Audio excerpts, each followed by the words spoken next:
Praise the Lord. हम खुदावन का शुक्र करते हैं आज के इस वक्त के लिए जो उन्होंने मुझे रात को दिया। उस समय बैठ कर के हम खुदा के कलाम से सीखेंगे कि आज खुदावन हमसे क्या बात करना चाहते हैं। वैसे खुदावन में हमेशा आप लोग खुश रहिए और खुशी खुशी आज खुदा के कलाम को सुनिए। तो आज कलाम में से पढ़ा जाएगा सब उपदेशक उसका 3रा अध्याय और उसके 16 से लेकर के 20 तक आपके सामने पढ़ा जाएगा। सब उपदेशक 3रा अध्याय 16 से 20। फिर मैंने संसार में क्या देखा कि न्याय के स्थान में दुष्टता होती है और धर्म के स्थान में भी दुष्टता होती है। मैंने मन में कहा, परमेश्वर धर्मी और दुष्ट दोनों का न्याय करेगा, क्योंकि उसके यहाँ एक एक विषय और एक एक काम का समय है। मैंने मन में कहा, ये इसलिए होता है कि परमेश्वर मनुष्यों को जांचने की वे देख सके कि वे पुरुष पशु समान है, क्योंकि जैसे मनुष्य की वैसे ही पशुओं की भी दशा होती है। दोनों की वही दशा होती है, जैसे एक मरता वैसे ही दूसरा भी मरता है।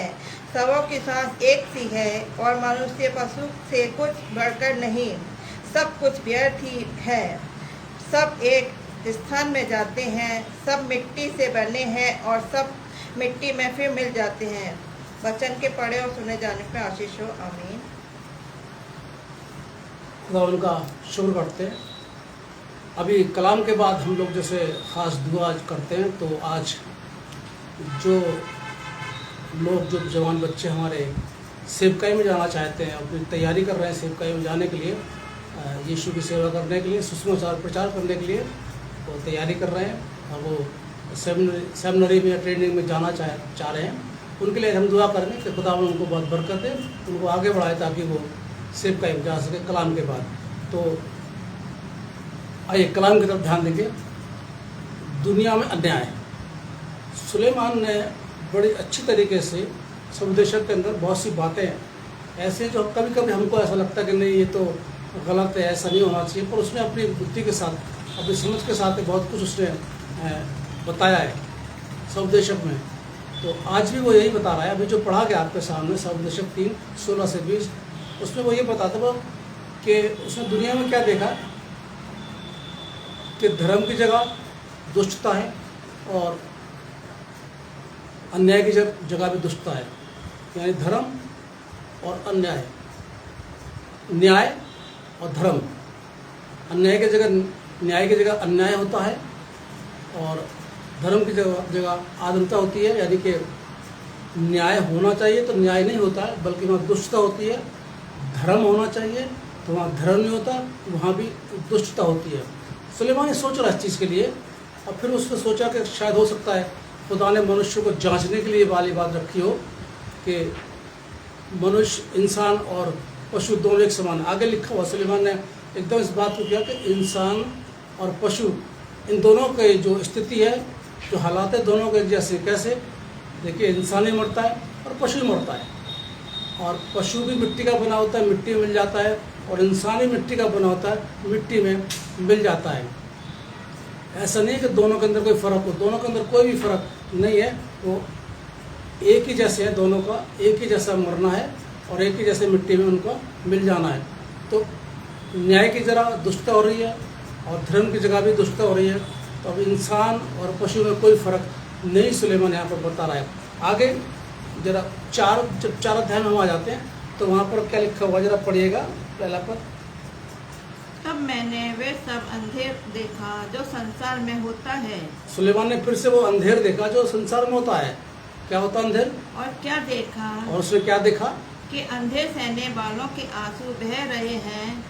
अंधेर यानी कि जो कष्ट सहते हैं उनके आंसू बह रहे हैं, और उनको कोई शांति देने वाला नहीं। और उनको कोई शांति देने वाला। देखिए, जिसके ऊपर अंधेर हो रहा है उसके आंसू देख रहा है। भाई ठीक है, आदमी जो कष्ट सह रहा है उसके आंसू निकलेंगे, लेकिन उस इंसान को कोई भी शांति देने वाला नहीं है। दूसरी बात, आगे पढ़िए। अंधेर करने वालों के हाथ में शक्ति थी, परंतु उनको कोई शांति देने वाला नहीं था। अब जो अंधेर कर रहा है उनके हाथ में शक्ति है, जो अंधेर सह रहा है, जो कष्ट सह रहा है, वो उसके पास आंसू है, और जो अंधेर कर रहा है, कष्ट दे रहा है, उसके पास शक्ति है, लेकिन उसको भी कोई शांति देने वाला नहीं है। यानी कि बुराई सहने वाला और बुराई करने वाले दोनों कोई भी शांति देने के लिए नहीं। ये दुनिया के अंदर सुलेमान ने देखा। अब आगे सुलेमान बड़ा जजमेंट की वाली बात करते हैं। आगे लिखा हुआ उसके अंदर, वो मरे हुए इंसान से और जीवते इंसान की तुलना करता है। यानी जीवते इंसान से ज़्यादा अच्छा वो है जो मर गया।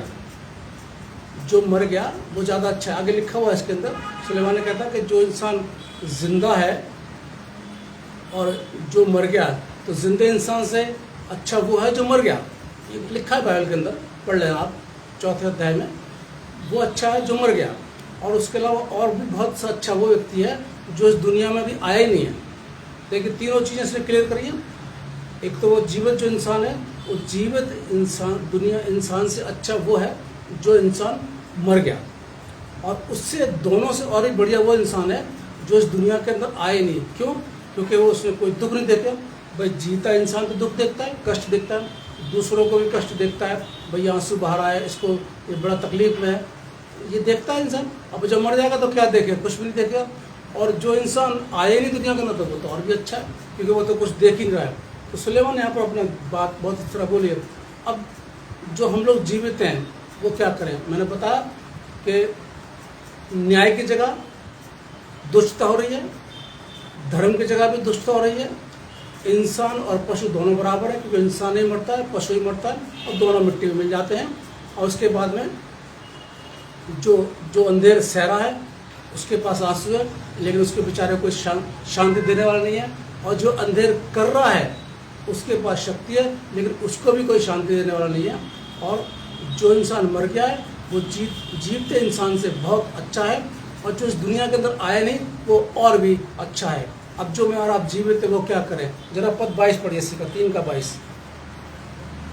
अतः मैंने ये देखा कि जिससे अधिक कुछ अच्छा नहीं कि मनुष्य अपने कामों में आदरणीय रहे। देखिए, इससे अच्छा कुछ भी और अच्छा कोई अधिक नहीं कि इंसान जो अपने कामों में खुश रहे, जो वो काम करता है खुश रहे। यानी इसका मतलब यह है कि इंसान को अपने काम से मतलब रखना चाहिए, अपने से मतलब, अपनी खुशी से मतलब रखना चाहिए। दूसरे के कामों में क्यों हम दखलंदाजी करें, या दूसरे कामों में क्यों बोलें, या दूसरे के अंदर क्यों कमियां ढूंढें? हम अपने में जो हमारे पास है हम उसमें खुश रहें। सुलेमान यहाँ पर एक कहना चाह रहा है। और उसके बाद तीमुथियुस को जब हम पढ़ते हैं तो पौलुस ने भी तीमुथियुस को बोला है। यानी पहला तीमुथियुस 5 का 22 जरा पढ़िए। किसी पर शीघ्र हाथ रखना, किसी पर शीघ्र हाथ मत लगाना, हाँ, और दूसरों के पापों में भागी ना होना, और दूसरे के पापों में भागी ना होना, अपने आप को पवित्र बनाए रखना, अपने आप को पवित्र बनाए रखना। यानी कि पौलुस ने यहाँ पर तीमुथियुस को समझा रहा है कि भाई जो दूसरे जल्दी से उनमें जाके हाथ मोटा लगा, ज़्यादा मत उनके झगड़ों में पड़ा कर। हम लोग क्या करते हैं? हम लोग दूसरे झगड़े होते पड़ जाता, अरे तुमने इसको ऐसे कैसे कर दिया, तुमने इसको ऐसे कैसे कर दिया, क्या बात हुई, हमें बताओ। हम पड़ जाते हैं, एक तरफ हम फैसला भी कर देते हैं। यहाँ पर सुलेमान ने बोला कि अपने काम से मतलब रखो, अपना काम जो करते हो उसमें खुश रहो, अपने परिवार के साथ खुश रहो, अपनी ज़िंदगी को अपने तरीके से बिताओ, ठीक है। और ये पौलुस भी तीमुथियुस को वही कह रहा कि भाई जल्दी किसी काम में हाथ मत डालना, किसी के उसमें मत पड़ना, नहीं तो तू भी अशुद्ध हो जाए। और अपने आप को तू पाप से अलग रखना, यानी बिल्कुल पाप से शुद्ध रखना, और गुनाह मत करना। क्योंकि दूसरे के बुराई में तो हाथ डालेगा, दूसरे की बुराई में तो पड़ेगा, तो ज़रूरी बात है कि तेरे भी बुराई आ जाएगी। इसलिए पौलुस ने भी समझा दिया, सुलेमान ने भी समझा दिया कि हम लोग जो जीवन हमें दिया गया, जो बचा जीवन हमारे पास, उसमें हम लोग खुश रहें और किसी के कमियों में ध्यान न दें, ठीक है। वो अपनी ज़िंदगी जी रहा है, उसको जीने दीजिए, हम अपनी ज़िंदगी दिए। और ये फैसला मुझे और आपको करना है कि मैं और आप अब किस तरह की ज़िंदगी जिएंगे। क्या हम दूसरे कामों में हाथ डालेंगे, दूसरे के उसमें आएंगे, या हाँ ठीक है, वो मुसीबत अगर किसी के पास है, कोई मुसीबत में है, कोई परेशान, उसकी मदद करना वो अच्छी बात है, उसकी मदद करनी चाहिए और आगे भी उसको बढ़ाना चाहिए। लेकिन एक उसकी कमियों को निकालें, उसके झगड़ों में पड़े, समझौते वाली बात करनी चाहिए। अगर झगड़ा हो भी रहा है तो समझौता कराना चाहिए, मेल मिलाप वाली बात करनी चाहिए। ये नहीं कि एक तरफा एक व्यक्ति के साथ में खड़े हो गए और दूसरे व्यक्ति को आप बुरा करने लगे, वो नहीं करना। इसका मतलब ये नहीं है, इसका मतलब ये है कि ठीक है, अगर आप समझौता करा रहे हैं अच्छी बात है, और नहीं करा रहे तो मत पड़िए, झगड़ा में मत पड़िए, किसी बात में मत पड़िए, बल्कि भलाई के काम में आगे बढ़िए। अगर आपसे किसी की भलाई हो सकती है वो करिए, और अगर आपसे नहीं हो सकती मत करिए, कोई फ़ायदा नहीं है।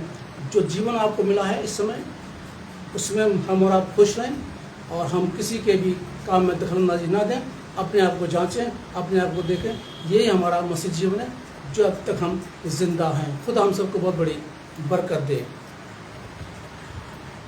जैसे मैंने बताया कि अभी हम दुआ में जाएंगे और उन जवानों के लिए हम दुआ करेंगे जो जवान सेवकाई में जाना चाह रहे हैं, उनकी तैयारी कर रहे हैं, सेमिनरी की तैयारी कर रहे हैं या बाइबल कॉलेज में जाना मांग रहे हैं, बाइबल ट्रेनिंग की तैयारी कर रहे हैं और वो आगे बढ़ के सेवा करना चाहते हैं खुदा उनकी।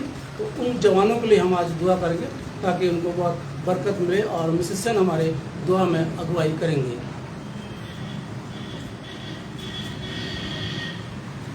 मेरे दयालु पिता परमेश्वर, हम आपके पास आते हैं प्यारे प्रभु, कुछ नहीं पिता परमेश्वर, अपना नाका भीड़ते दिल लेके आते हैं। आप अपने लोगों के द्वारा से धोइए और पाक को पवित्र कीजिए।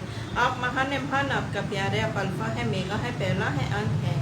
आपने जो कहा वो कर दिखाया। आप सारी सृष्टि के रक्षक है। धन्यवाद करती हूँ पिता परमेश्वर, अब तक के समय के लिए प्यारे प्रभु जी के आपने हमें सही सलामत से संभाल के अपने हाथ के नीचे रखा और ये प्रकाश का भोर का प्रकाश हमें दिखाया पिता परमेश्वर, ताकि इसमें बैठ के हम आपके नाम को महिमा देने वाले हों, आपका नाम लेने वाले हों पिता। प्यारे प्रभु जी, हम हर एक बातों के लिए आपका धन्यवाद करती हूँ पिता परमेश्वर और प्रार्थना करती हूँ पिता परमेश्वर उन बच्चों के लिए प्यारे प्रभु जी जो आपके कार्य के लिए पिता परमेश्वर सेमिनरी में जाना चाहते हैं पिता परमेश्वर, उनके द्वारों को आप खोलें पिता परमेश्वर, उन्हें इतनी हिम्मत और ताकत दें पिता परमेश्वर ताकि वो जाने वाले हों पिता परमेश्वर और वहाँ से कुछ सीख के आने वाले हों पिता परमेश्वर, ताकि आपके कार्य को पिता परमेश्वर वो और बढ़ाने वाले हों पिता परमेश्वर। हर एक बच्चे के साथ रहिए पिता परमेश्वर, हर एक जवान के साथ रहिए पिता परमेश्वर, उनके घुटने टखनों में इतना बल दे दे पिता परमेश्वर कि अच्छी तरह से वो सीखने वाले हों। आप पिता परमेश्वर उनको अपनी बुद्धि से परिपूर्ण होने दे पिता परमेश्वर, हर एक रुकावट को पिता परमेश्वर तोड़ते हुए वो जाने वाले हों पिता परमेश्वर। मैं आपसे क्या मांगू पिता परमेश्वर,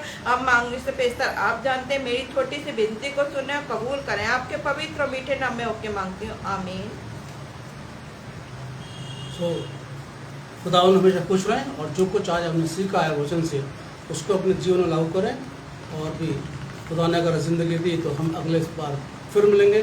तब तक के लिए खुदा हाफिज़ और खुदा आपको बड़ी बरकतों से माला माल